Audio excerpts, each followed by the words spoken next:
What's jamming my jumpers? I don't know what the fuck to say. Okay, so with the release of Tears of the Kingdom coming out eventually at some point, I don't remember when. At some point, I just know this coming out pretty soon. I think it's tomorrow. I just wanted to make this video to talk about Breath of the Wild because I'll be honest, when it comes to ranking like open world games based on story, gameplay, and the vastness of the world, my top 3 would go Minecraft for first, Breath of the Wild for second, and Elden Ring for third. Or maybe Breath of the Wild for third and Elden Ring for second. I'm not entirely sure. But besides all that, let's take a moment to talk about the open worldness of all these open world games. And first, we're going to start with... If you don't know what Minecraft is, then oh my god, where have you been for the past decade? Like, no, seriously, where have you been for the past 10 years? Some crazy shit has happened within the past 10 years. But besides that entire different can of worms that might be opened up on another day, when taking into consideration the open worldness of Minecraft, everything's procedurally generated. It's really not a contest. Minecraft worlds are infinite. They can go on forever.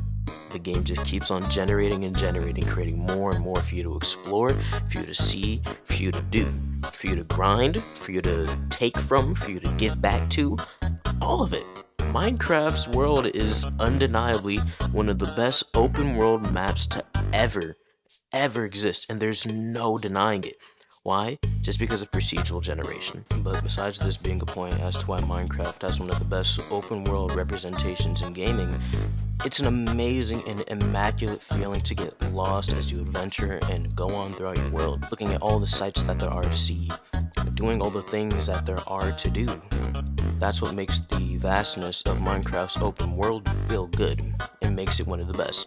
And I think I'm also blinded a little bit by nostalgia too, but we're gonna ignore that.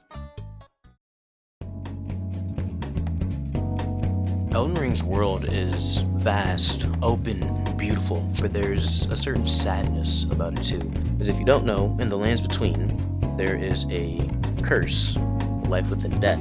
Every time you die, you just come back. Death has no meaning, life has no value.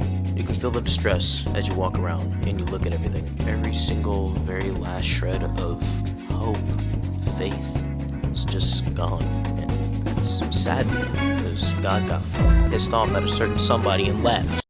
Do you have anything to say for yourself? Oh, okay, but I thought so.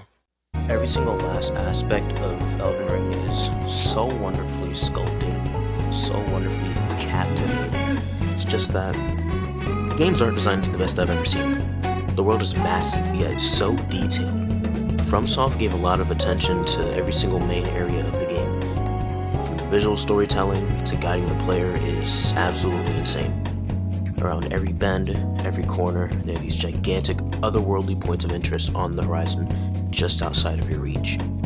This tells the player where they should be going to progress and what they can look forward to, all while begging and pleading the player to explore them. But once you get to these aforementioned locations, there's even more awaiting you that should be explored. And all this does is drive the player towards their goal, the goal of becoming Elden Lord.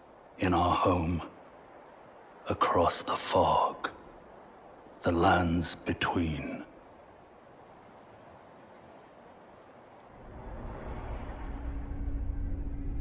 Our seed will look back upon us and recall an age of fracture.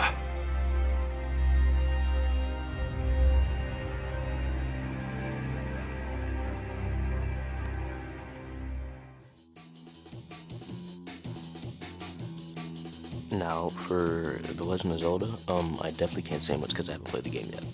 And in order for me to critique the game and tell you about how good it is, I need to be able to play the game. So, this is going to be part 1 out of 2, maybe 3. When I get the game, then I'll critique it, and I'll say what's good about it. But in the meanwhile, I'm just going to be uploading other random bits of content until I can get Breath of the Wild. So, I hope you guys enjoyed the video. If you did, leave a like, comment, subscribe. It will help me out a lot because I really want to try and hit 1,000 subscribers before I graduate high school next year. So, thank you a lot.